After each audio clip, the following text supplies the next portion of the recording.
Good evening everyone. मैं अंजलि सिंह, हिंदी की अध्यापिका। आज मैं आप लोगों को हिंदी से संबंधित एक टॉपिक को परिभाषित करूँगी। जैसे कि आप लोग जानते होंगे कि हिंदी में कई सारे टॉपिक्स हैं।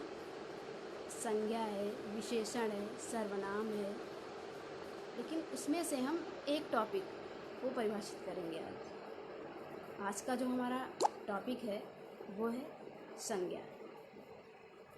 लेकिन हम संज्ञा को परिभाषित करने से पहले आपको हिंदी के बारे में कुछ बताना चाहते हैं। जैसा कि आप सभी को पता होगा, हिंदी के विषय में आप सभी को बहुत सी जानकारी होगी। तो थोड़ी सी बात हम लोग हिंदी पे करते हैं। जैसा कि आप सभी, हिंदी हमारी मातृभाषा है। हिंदी एक बहुत ही अच्छी भाषा है। मतलब कि आप जानते हैं कि हिंदी जो है वो एक गौरवशाली भाषा है। हिंदी का एक अपना महत्व है। तो इस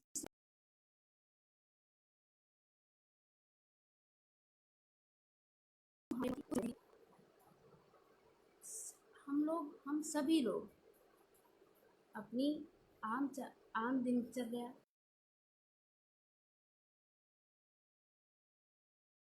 सोचते हैं। हम अपनी आम बोलचाल में भी हिंदी का ही प्रयोग करते हैं।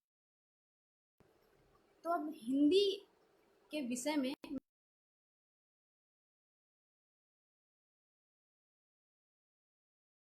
है हिंदी भारत की आशा है। हिंदी जनता की भाषा है। हिंदी भारत की आशा है। हिंदी जिसने पूरे देश को जोड़े रखा, जिसने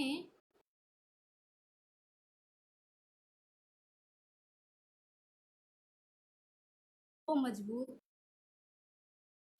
जन जन की आशा है। हिंदी भारत की भाषा है। तो बच्चों, अब हम अपना टॉपिक स्टार्ट करते हैं। कि आज हम लोग संज्ञा पढ़ेंगे। आज मैं आप लोगों को संज्ञा बताऊंगी कि संज्ञा क्या होती है, यह कितने प्रकार की होती है। चलिए, आप सभी को पता होगा कि संज्ञा क्या होती है। किसी को इंग्लिश में पता होगा तो किसी को हिंदी में पता होगा, लेकिन पता जरूर होगा। अच्छा बच्चों, अगर मैं आपसे ये बोलूं, पहला क्वेश्चन मेरा आपसे ये है कि संज्ञा होती क्या है, या हम संज्ञा किसे कहते हैं। संज्ञा क्या होती है, हम संज्ञा किसे कहते हैं। भाषा नहीं सुननी है आपकी। जो संज्ञा की परिभाषा होती है, आप वो संज्ञा की परिभाषा ना बताकर बहुत कम शब्दों में संज्ञा को परिभाषित करें। मेरा क्वेश्चन ये है आपसे कि आप बहुत कम शब्दों में संज्ञा को परिभाषित करें।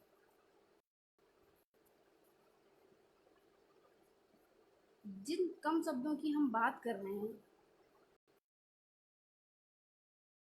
कम शब्द जो हैं वो आपकी भाषा में ही हैं। जिन कम शब्दों की हम बात कर रहे हैं, आप थोड़ा सा दिमाग लगाइए अपना, और जो आपकी परिभाषा है उसी में आपको ये कम शब्द मिल जाएंगे जिससे आप संज्ञा को परिभाषित कर सकते हैं।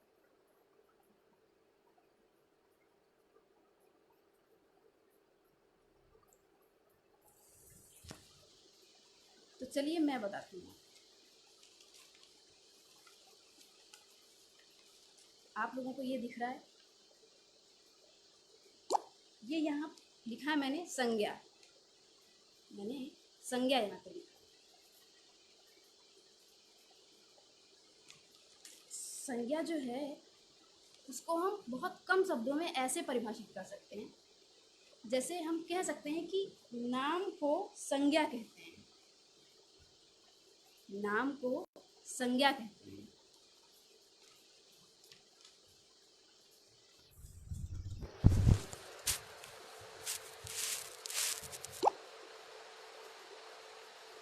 नाम को संज्ञा कहते हैं। हमारे जो कम शब्द हैं, जिन कम शब्दों में हम संज्ञा को परिभाषित कर सकते हैं, वो कम शब्द हमारे ये हैं। हम ये कह सकते हैं कि जो नाम हैं उनको हम संज्ञा कहते हैं। जैसे कि आपकी परिभाषा जो है आपको वो भी पता है। आपकी परिभाषा क्या है? किसी भी व्यक्ति, वस्तु, जाति, भाव, स्थान, पशु पक्षी आदि के नाम को हम संज्ञा कहते हैं। ये आपकी परिभाषा है। और जो मैंने क्या बताया कि कम शब्दों में संज्ञा को परिभाषित करिए।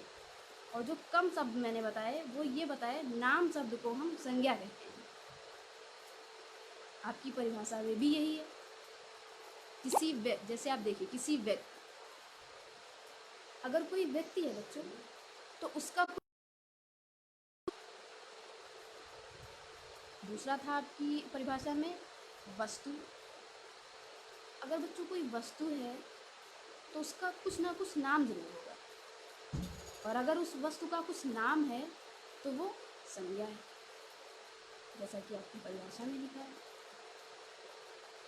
अगर कोई जाति है, अब बच्चों जाति का मतलब यहाँ पे हम उस जाति की बात नहीं कर रहे हैं जो ब्राह्मण और राजपूत, बच्चों हम उस जाति की बात नहीं कर रहे हैं। यहाँ पर जाति मीन्स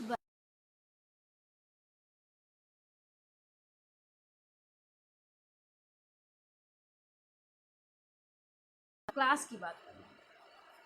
जैसे जो हमने कुछ एक वर्ग बनाया और उस वर्ग में मैंने कुछ चीज़ों को रखा, तो उसको मैंने नाम दे दिया जाति। और अगर कोई पशु पक्षी है तो उसका भी कोई ना कोई नाम जरूर होगा। जैसे कि बहुत सारे पशु पक्षी हैं हमारे यहाँ, तो उसका भी कुछ नाम है। और अगर वो नाम है तो क्या हुआ बच्चों, वो संज्ञा शब्द हो गया हमारा। तो इस तरीके से हम संज्ञा को परिभाषित कर सकते हैं। व्यक्ति में आप कोई भी व्यक्ति का नाम ले लीजिए, जैसे सुरेश, मुकेश। वस्तु में आप कोई भी वस्तु ले सकते हैं, टोपी, टेबल। जाति में हमने मनुष्य को रख दिया, हमने मनुष्य का उदाहरण दे दिया आपको। भाव में आप कोई भी भाव शब्द ले सकते हैं, जैसे प्रेम या खुशी। तो ये क्या हो गए, ये भाव शब्द के उदाहरण, और इनका एक नाम है, तो इन नामों को हमने संज्ञा बोल दिया, हमने संज्ञा कह दिया। स्थान, तो बच्चों स्थान कोई भी हो सकता है, जैसे अमेरिका, भारत, तो उसको भी हमने संज्ञा का नाम दे दिया। पशु पक्षी, तोता, शेर, वो भी एक संज्ञा शब्द हो गया। तो इस तरीके से बच्चों हम संज्ञा को परिभाषित कर सकते हैं। अब आइए देखते हैं कि संज्ञा मुख्य रूप से कितने प्रकार की होती है। संज्ञा मुख्य रूप से कितने प्रकार की होती है हमारी हिंदी भाषा में। बच्चों हमारी हिंदी भाषा में, या आप ये भी कह सकते हैं कि हमारी संस्कृत भाषा में संज्ञा जो है वो 3 प्रकार की होती है। हमारी संस्कृत भाषा में संज्ञा 3 प्रकार की होती है। मुख्य रूप से जो संज्ञाएं हैं वो हमारी 3 ही प्रकार की हैं हमारी हिंदी व्याकरण में। वो 3 कौन कौन सी हैं ये आपको, वो जो 3 प्रकार की मुख्य संज्ञाएं हैं हमारी संस्कृत व्याकरण में, वो ये हैं बच्चों, जैसा कि आप लोग देख रहे हैं। संज्ञा के भेद, तो पहला क्या है, व्यक्तिवाचक संज्ञा, दूसरी जातिवाचक संज्ञा, और तीसरी भाववाचक संज्ञा। संज्ञा के भेद, ये 3 संज्ञाएं बच्चों हमारे हिंदी व्याकरण में मुख्य रूप से ये 3 ही संज्ञाएं हैं, व्यक्तिवाचक, जातिवाचक और भाववाचक। तो बच्चों आपको ये भी पता चल गया कि संज्ञा मुख्य रूप से हमारी हिंदी व्याकरण में संज्ञा 3 प्रकार की होती है। अब मैं आपको व्यक्तिवाचक संज्ञा, जातिवाचक संज्ञा और भाववाचक संज्ञा को परिभाषित करूंगी आपके सामने। लेकिन उससे पहले इन तीनों संज्ञाओं को परिभाषित करने से पहले मैं आपको कुछ और बताना चाहती हूँ। अब जो मैं बताने जा रही हूँ वो बहुत छोटे से ही शब्द हैं मेरे दो, लेकिन अगर आपने इन शब्दों को समझ लिया तो आप व्यक्तिवाचक संज्ञा, जातिवाचक संज्ञा और भाववाचक संज्ञा किसी का भी उदाहरण हो या किसी का भी कोई शब्द हो तो आप बहुत आसानी से पहचान सकते हैं उसको, अगर आप ये दो शब्द समझ लेंगे जो मैं बताने जा रही हूँ। तो बच्चों ये शब्द हैं हमारे, पहला शब्द है हमारा मूड, पहला शब्द है हमारा मूड और दूसरा है अमूर्त। पहला मूर्त और दूसरा अमूर्त। बच्चों आप सोच रहे होंगे कि हमने तो तीन ही प्रकार की संज्ञा बताई, पर ये अभी मूर्त और अमूर्त कहाँ से आ गया? तो बच्चों ये दोनों शब्द हैं, ये आपकी संज्ञा के भेद या संज्ञा के प्रकार नहीं है। ये दोनों शब्द मैंने सिर्फ और सिर्फ आपको समझाने के लिए प्रयोग किए। इससे आपको बहुत आसानी से समझ में आ जाएगा, और अगर आपने एक बार ये शब्द समझ लिए तो फिर कोई भी संज्ञा शब्द हो आप बहुत अच्छे से बता सकते हो। तो जैसे कि मूर्त। अच्छा बच्चों, जैसे ही मैंने आप के समक्ष मूर्त और अमूर्त शब्द लिया तो पहले आप एक को ही लेकर चलें। पहले हम लोग एक को परिभाषित करते हैं।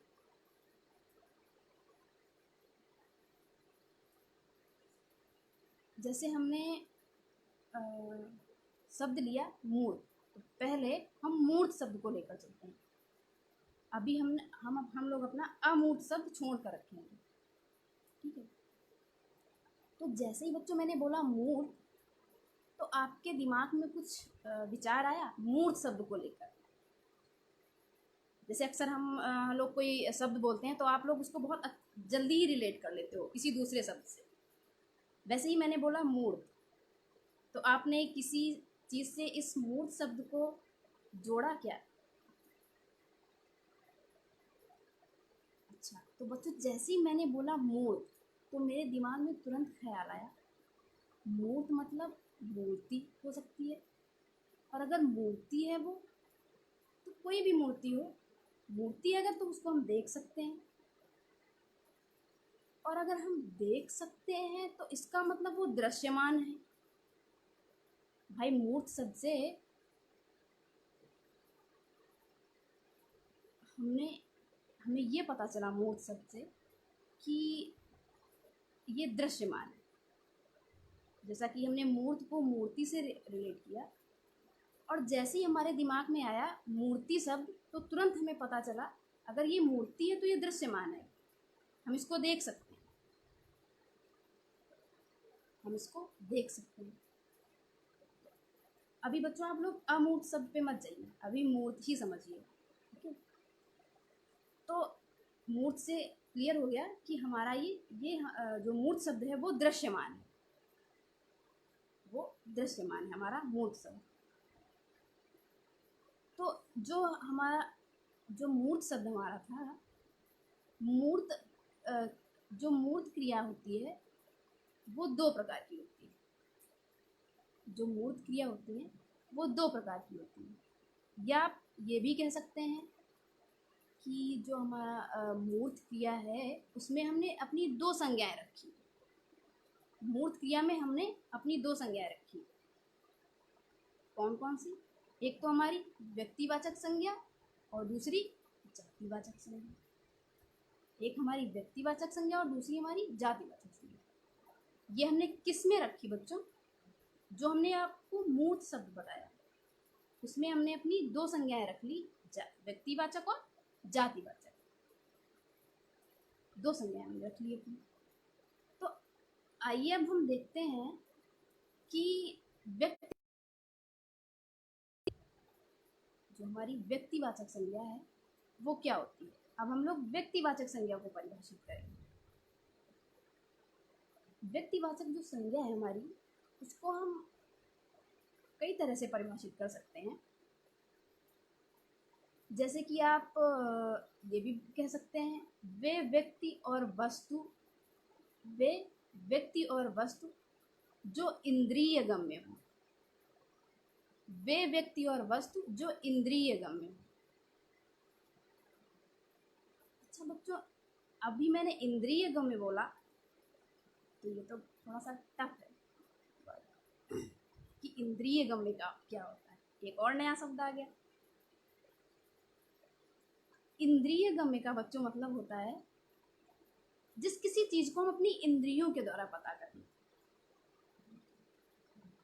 जैसे कि किसी को हम सुन सकते हैं या देख सकें या छू सकें, या जहां तक हम सुन सकें और जहां तक हम देख सकें, उनको हम इंद्रिय गम्य बोलेंगे। तो वो व्यक्ति और वस्तु जो इंद्रिय गम्य है, वे व्यक्ति और वस्तु जो इंद्रिय गम्य है, या जो हमें दिखाई देते हैं, सुनाई देते हैं, जिन्हें हम देख सकते हैं, उनको हमने इंद्रिय गम्य बोला। तो एक तो हमारी ये पहली परिभाषा हुई व्यक्तिवाचक संज्ञा को परिभाषित करने की।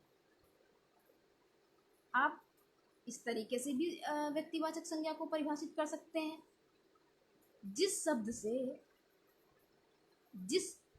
से किसी विशेष व्यक्ति, वस्तु, किसी विशेष शब्द से किसी विशेष व्यक्ति और किसी विशेष वस्तु या विशेष स्थान के किसी विशेष व्यक्ति, किसी विशेष वस्तु या किसी विशेष स्थान के नाम का बोध हो, उसे हम व्यक्तिवाचक संज्ञा कहते हैं। तो हमने दो तरीके से व्यक्तिवाचक संज्ञा को परिभाषित किया। पहली थी हमारी वे वस्तुएं जो इंद्रिय गम्य हो, वे वस्तुएं जो इंद्रिय गम्य हो। दूसरी थी हमारी परिभाषा जिस शब्द से हम किसी विशेष, जैसे हमने बोला बच्चों विशेष शब्द तो कुछ अलग हो, उसके बारे में कोई अलग व्यक्ति, कुछ अलग प्रकार की चीजें, कुछ अलग हो, तो उसको हम क्या बोलेंगे? किसी विशेष व्यक्ति, किसी विशेष वस्तु या किसी विशेष स्थान के बारे में हमें पता चले, उसको हम व्यक्तिवाचक संज्ञा बोलेंगे। तो इस दो तरह से हमने व्यक्तिवाचक संज्ञा को परिभाषित किया। अच्छा बच्चों, मैं इसके उदाहरण आपको अभी बताऊंगी, लेकिन उससे पहले हम लोग जातिवाचक संज्ञा को परिभाषित करते हैं। जैसे हम लोगों ने व्यक्तिवाचक संज्ञा को कई तरीके से परिभाषित किया, वैसे ही हम जातिवाचक संज्ञा को भी अलग अलग तरीके से परिभाषित कर सकते हैं। जिन संज्ञाओं से, अब बच्चों आप लोग जातिवाचक रखिए दिमाग में, अब हम लोग जातिवाचक संज्ञा को परिभाषित कर रहे हैं। तो जिन संज्ञाओं से एक ही प्रकार के, जिन संज्ञाओं से एक ही प्रकार की वस्तुओं अथवा व्यक्तियों का बोध हो, जिन संज्ञाओं से एक ही प्रकार की व्यक्तियों या वस्तुओं का बोध हो, उसको हम जातिवाचक संज्ञा कहेंगे। या आप ऐसे भी परिभाषित कर सकते हैं कि कोई एक चीज है और उसके अनेक, एक जैसी अनेक चीजें हैं, एक जैसी अनेक चीजें हैं हमारी, उसको भी हम क्या कहेंगे? जातिवाचक संज्ञा। या आप ऐसे भी बोल सकते हैं जैसे कि भीड़, मैंने बताया आपको कि एक जैसी कई सारी चीजें हों, उनको हम जातिवाचक संज्ञा कहेंगे। तो ऐसे ही हमने शब्द एक ले लिया छोटा सा, भीड़। अब बच्चों आप सोच रहे होंगे भीड़ का मतलब बहुत सारे आदमी खड़े, बहुत सारी लड़कियां खड़ी, या बहुत सारी औरतें खड़ी, बहुत सारे बच्चे खड़े। तो हाँ बच्चों, भीड़ का मतलब एक से ज़्यादा, मतलब एक जैसे कई लोग हैं, अगर बहुत सारे बच्चे खड़े हैं या बहुत सारी लड़कियां खड़ी हैं, तो अब मुझे तो नहीं पता कि ये कौन है, आपको भी नहीं पता ये कौन है, क्योंकि वो लड़कियां खड़ी हैं बच्चों और वो लड़के खड़े हैं। लेकिन हाँ, हम उनको जातिवाचक संज्ञा बोल सकते हैं, हम उनको जातिवाचक संज्ञा बोलेंगे। तो इस तरीके से हम जातिवाचक संज्ञा को भी कई तरीके से परिभाषित कर सकते हैं। अब बच्चों, जैसे ही हमने व्यक्तिवाचक और जातिवाचक संज्ञा को परिभाषित किया, तो इन दोनों की परिभाषा सुनकर कुछ आपने सोचा, या इन दोनों की परिभाषा सुनकर क्या निष्कर्ष निकला? क्योंकि दोनों परिभाषाएं अलग हैं एकदम एक दूसरे से। जातिवाचक संज्ञा का अपना महत्व है, व्यक्तिवाचक संज्ञा का अपना महत्व है। तो बच्चों, जैसे ही हमने व्यक्तिवाचक और जातिवाचक संज्ञा को परिभाषित किया, तो इससे ये निष्कर्ष निकला कि कुछ तो चीज़ें ऐसी हैं जो एक है। जैसा कि मैंने आपको व्यक्तिवाचक संज्ञा में बताया कि किसी विशेष वस्तु या किसी विशेष व्यक्ति, किसी विशेष स्थान, जैसे विशेष नाम लिया तो मतलब कुछ तो चीज़ें ऐसी हैं जो दुनिया में एक हैं, और जो एक है उनको मैंने किस में रखा? व्यक्तिवाचक संज्ञा में। लेकिन कुछ चीज़ें ऐसी हैं जो अनेक हैं, मतलब एक जैसी कई सारी चीज़ें, एक जैसी कई सारी चीज़ें। उन जो एक जैसी कई सारी चीज़ें हैं, उनको बच्चों मैंने जातिवाचक संज्ञा में रखा। जैसा कि मैंने आपको बताया कि एक जैसी कई सारी चीज़ें जो होती हैं, या भीड़ शब्द से मैंने आपको अभी समझाया, उनको हम जातिवाचक संज्ञा बोलते हैं। जैसे व्यक्तिवाचक संज्ञा का उदाहरण है हिमालय। हिमालय ले लीजिए आप, या फिर महाभारत ले लीजिए आप। ऐसे ही जातिवाचक संज्ञा के भी बहुत सारे उदाहरण हैं, जैसे कि वो बच्चे बातें कर रहे हैं। तो बच्चों, जैसे ही मैंने बोला कि वो बच्चे बातें कर रहे हैं, तो आपने क्या सोचा? कोई एक बच्चे के बारे में मैं नहीं बोल रही हूँ, मैंने बोला वो बच्चे बातें कर रहे हैं, तो वो में बहुत सारे बच्चे आ गए, वो में बहुत सारे बच्चे आ गए। किसी एक विशेष व्यक्ति के या किसी एक विशेष बच्चे के बारे में मैं नहीं बता रही हूँ बच्चों आपको। तो ये जो हमारा एग्जाम्पल था, ये जो हमारा उदाहरण था कि वो बच्चे बातें कर रहे हैं, वो हमारा जातिवाचक हो गया। वो बच्चे मतलब कई सारे बच्चे होंगे, वो बच्चे मतलब कई सारे बच्चे होंगे, क्योंकि मुझे तो नहीं पता उनमें से, या मैं किसी को नहीं जानती उनमें से। हाँ, ये पता है मुझे कि वो बच्चे हैं, वो बच्चे हैं और बातें कर रहे हैं, ये पता है मुझे। तो इस तरीके से हम जातिवाचक संज्ञा को परिभाषित कर सकते हैं। अच्छा बच्चों, ये जो सारी चीज़ें मैंने आपको बताई, ये हमारी किससे संबंधित थी? मैंने कोई एक शब्द लिया था, उस शब्द का क्या नाम था?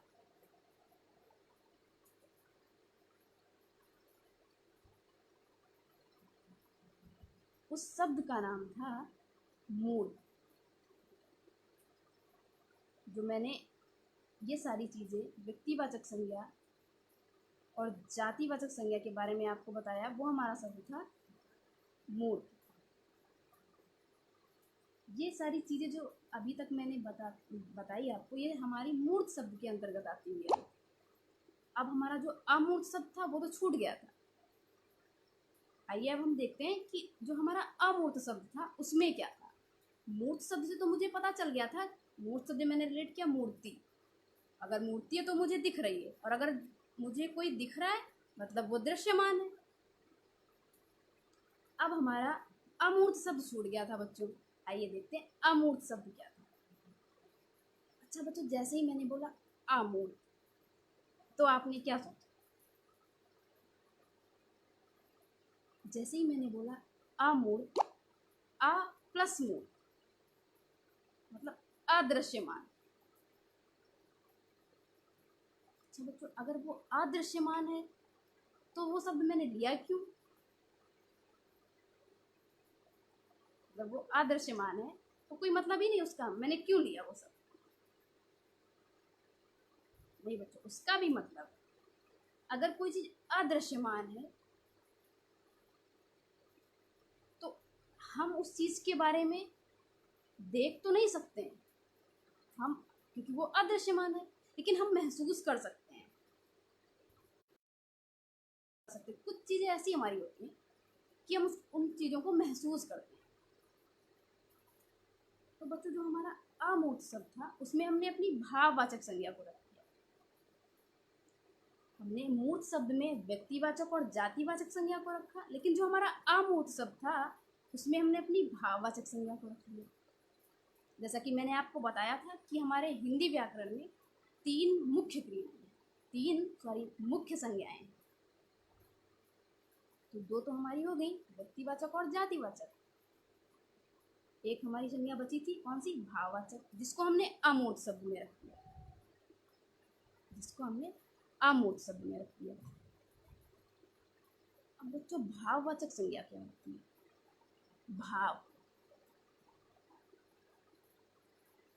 भाववाचक संज्ञा वह होती है भाव, विचार, सोच, अवधारणा।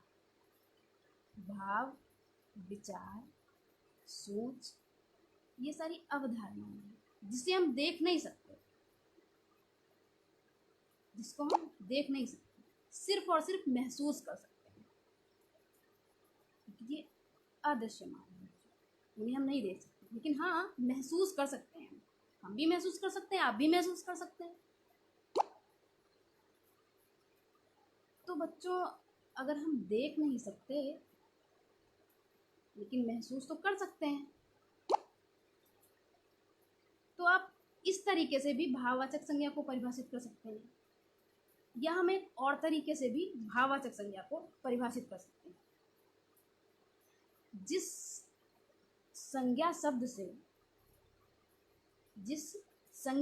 से व्यक्ति या वस्तु के गुण या धर्म, जिस संज्ञा शब्द से व्यक्ति के गुण या धर्म अथवा दशा का बोध हो, गुण, धर्म अथवा दशा का ज्ञान हो, उसको हम भाववाचक संज्ञा बोलते हैं। गुण, दशा और धर्म का बोध हो, उसे हम भाववाचक संज्ञा बोलते हैं। जो हमें दिखाई ना दे, सिर्फ और सिर्फ हम महसूस करें। तो बच्चों, इस तरीके से हम भाववाचक संज्ञा को परिभाषित कर सकते हैं। अच्छा, भाववाचक संज्ञा का एक उदाहरण है, जैसे बचपन ले लीजिए। अच्छा, तो बच्चों, किसी ने अपना बचपन देखा है क्या? मैंने तो नहीं देखा भाई, किसी ने भी अपना बचपन नहीं देखा है, लेकिन हाँ हम लोगों ने महसूस किया। जैसे माँ बताती, बचपन में आप वैसा करती थी, बचपन में तुम वैसा करती थी, ऐसा करती थी। तो हाँ, महसूस करते हैं कि हाँ माँ बताती है, तो मैं सोचती हूँ कि अच्छा मैं बचपन में ये करती थी, अच्छा मैं बचपन में ये करती थी, मैं ऐसी थी, मैं वैसी थी। तो बच्चों, मैं महसूस करती हूँ, आप भी महसूस करते हैं, लेकिन हम लोगों ने देखा नहीं है, और ना ही आने वाले टाइम पे हम देखेंगे उसको। हम आने वाले टाइम पे अपने बचपन को देख भी नहीं सकते, सिर्फ और सिर्फ बचपन को हम लोग महसूस कर सकते हैं। और जिसको हम महसूस कर सकते हैं वो हमारी किस संज्ञा में आएगा? वो शब्द हमारी किस संज्ञा में आएगा? वो शब्द हमारी भाववाचक संज्ञा में आएगा, जिसको हम महसूस कर सकते हैं, हम देख नहीं सकते। जैसे हमारा बचपन, हमने उदाहरण दिया आपको, तो अपने बचपन को हम देख नहीं सकते, लेकिन हाँ महसूस कर सकते हैं कि हमारा बचपन ऐसा था, हमारा बचपन वैसा था, अगर हमें कोई बताए। अब बच्चों, मैंने बचपन शब्द का आपको उदाहरण दिया तो हमें दो लाइनें याद आ गई। किसी ने बहुत अच्छा लिखा है, वो जो दो लाइनें हैं वो बहुत अच्छी लिखी है।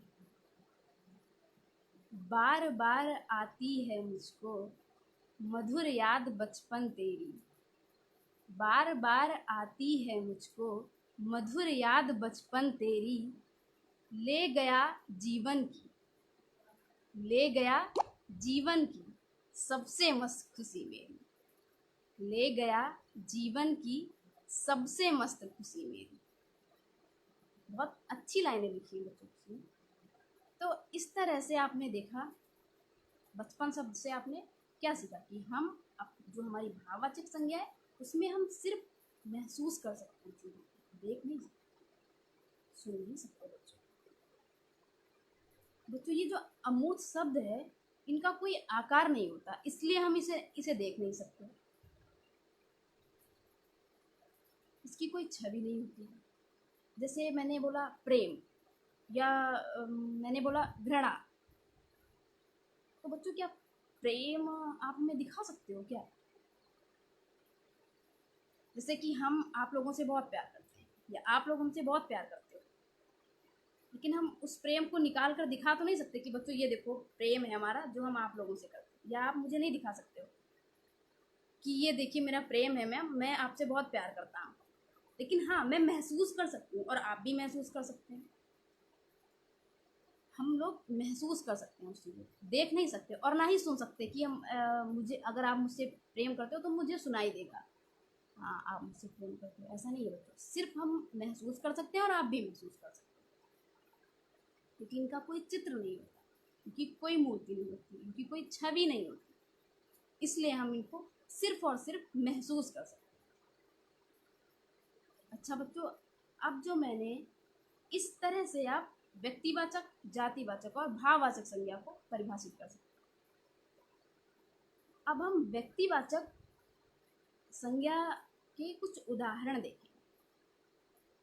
अब मैं आप लोगों को व्यक्तिवाचक जो है संज्ञा हमारी, उस संज्ञा को मैं कुछ उदाहरण के से आपको समझाना चाहती हूँ।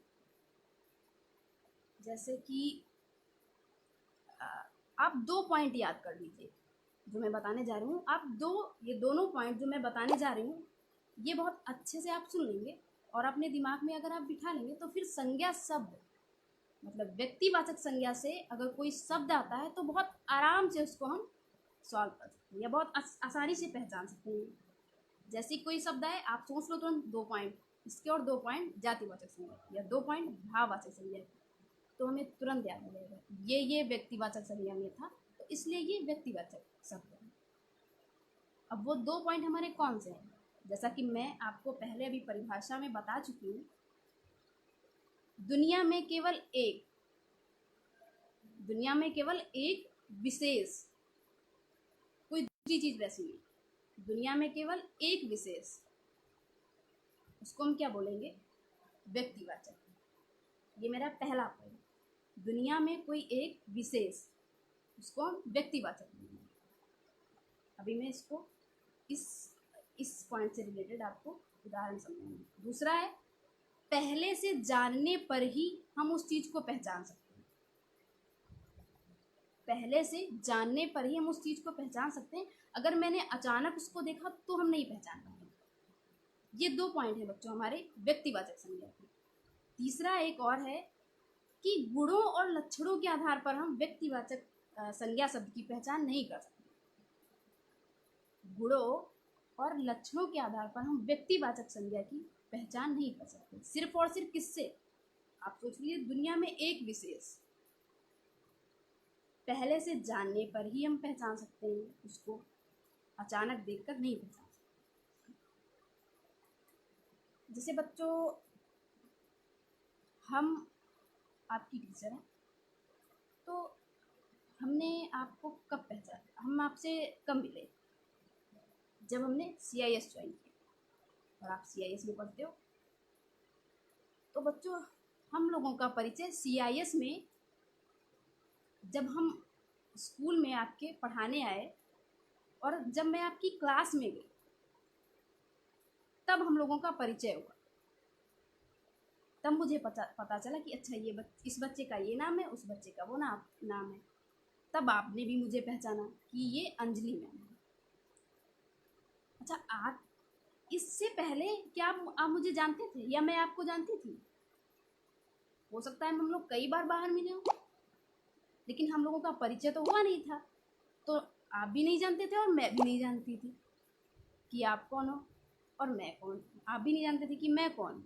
लेकिन हाँ, जब हम आपके स्कूल में पढ़ाने आए और जैसे ही आपकी क्लास में गए और हम लोगों का परिचय हुआ, तो अब आप में से कोई भी बच्चा मुझे कहीं भी मिल जाए तो मैं आसानी से पहचानूंगी, अरे ये तो CIS का बच्चा, ये तो मेरी क्लास का बच्चा है। अगर मैं आप लोगों को कहीं मिलूं तो आप बहुत अच्छे से पहचान जाओगे, ये तो मेरी मैम है, ये मुझे हिंदी पढ़ाती है। क्यों? क्योंकि इससे पहले हम लोगों का परिचय हो चुका है। इससे पहले हम लोगों का परिचय हो चुका है कि हम कौन है और आप कौन है। आपने हमें बताया और हमने आपको बताया। जैसे आपका कोई मित्र, जैसे हम जा रहे हैं इधर से और उधर से आप आ रहे हो और कहीं पे बहुत सारे लोग खड़े हैं, मतलब बहुत सारी लड़कियां खड़ी हैं, उसमें एक लड़की ऐसी भी है जो आपकी दोस्त है और उसका नाम समीक्षा है, कुछ भी नाम हो सकता है।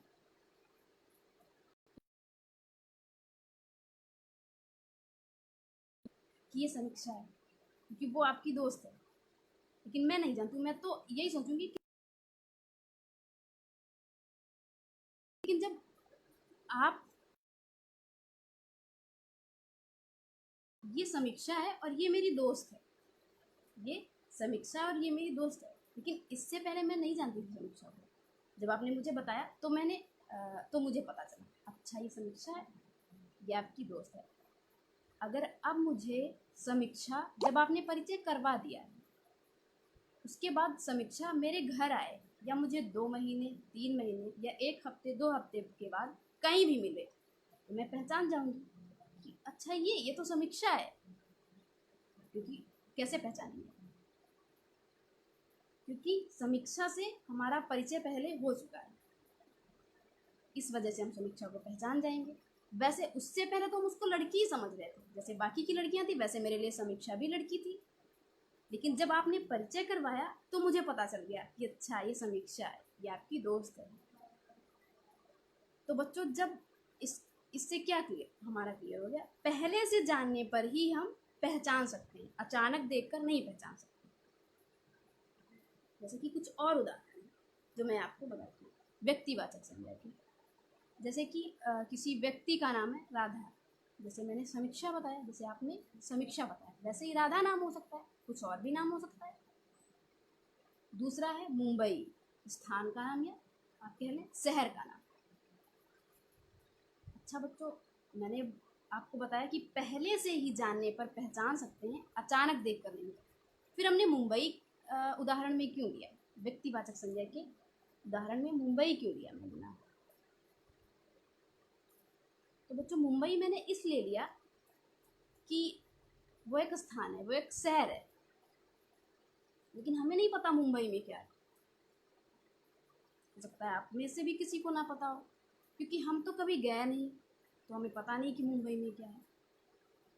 लेकिन हाँ, अगर आप में से कोई मुझे मुंबई ले जाए और ट्रेन से ले जाए मुंबई, अगर मुझे ट्रेन से कोई मुंबई ले जाए लेकिन बिना बताए, मुझे बताए ना कि मैं आपको मुंबई लेकर जा रहा हूँ, और मैं मुंबई पहुँच गई, लेकिन मुझे तो पता ही नहीं कि मैं मुंबई आई हूँ, क्योंकि आपने उससे पहले मुझे बताया नहीं,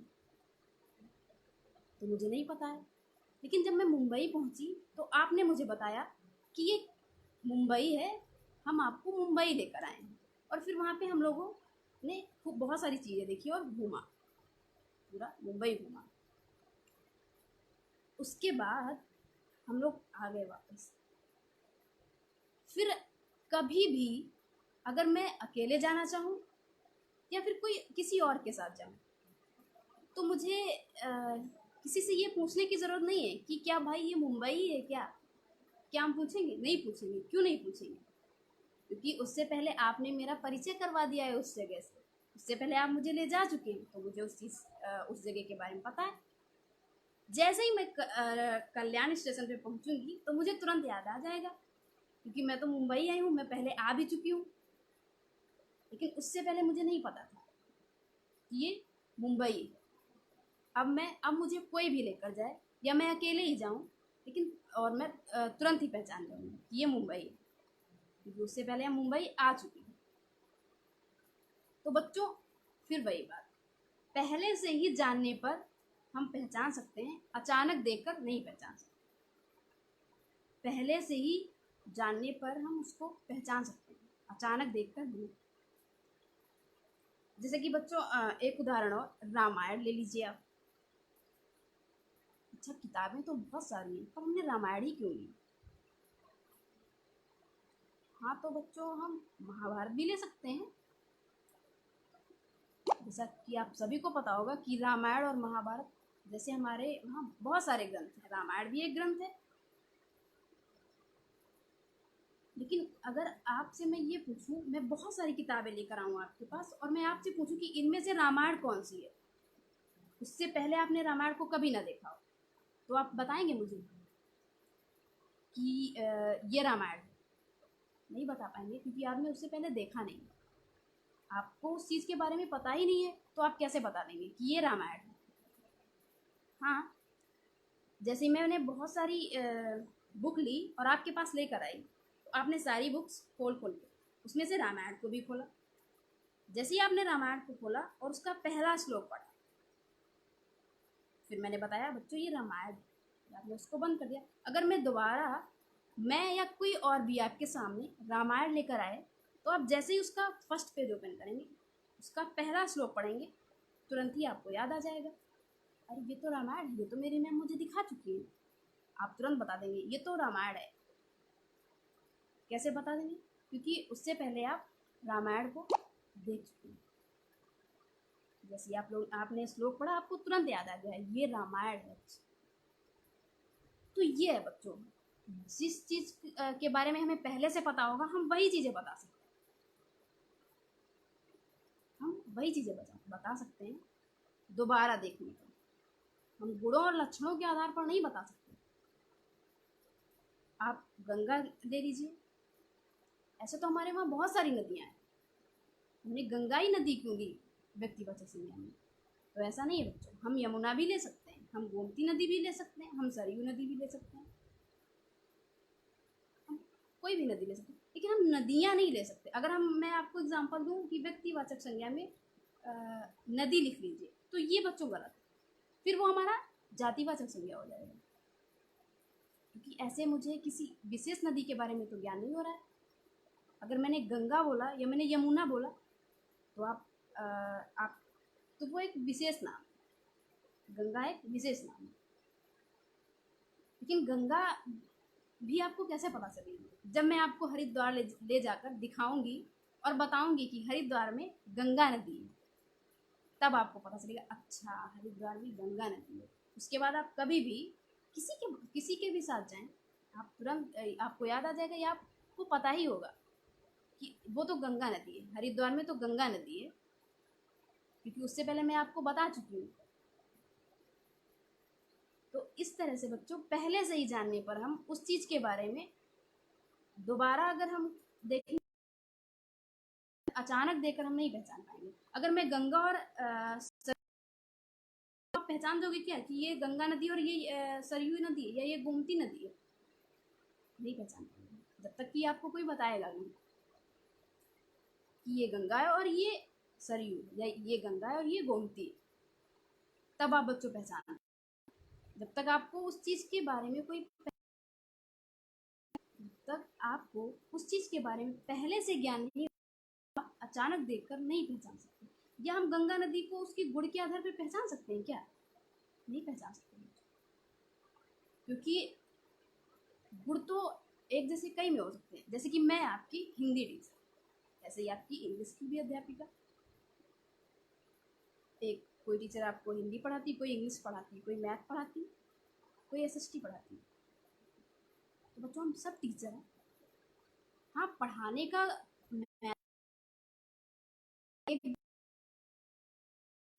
हम भी पढ़ा रहे हैं, वो भी पढ़ा रही, वो भी टीचर पढ़ा रहे हैं। तो गुणों के आधार और लक्षणों के आधार पर बच्चों संज्ञा को, व्यक्तिवाचक संज्ञा को नहीं परिभाषित कर सकते। गुणों और लक्षणों के आधार पर हम संज्ञा को नहीं परिभाषित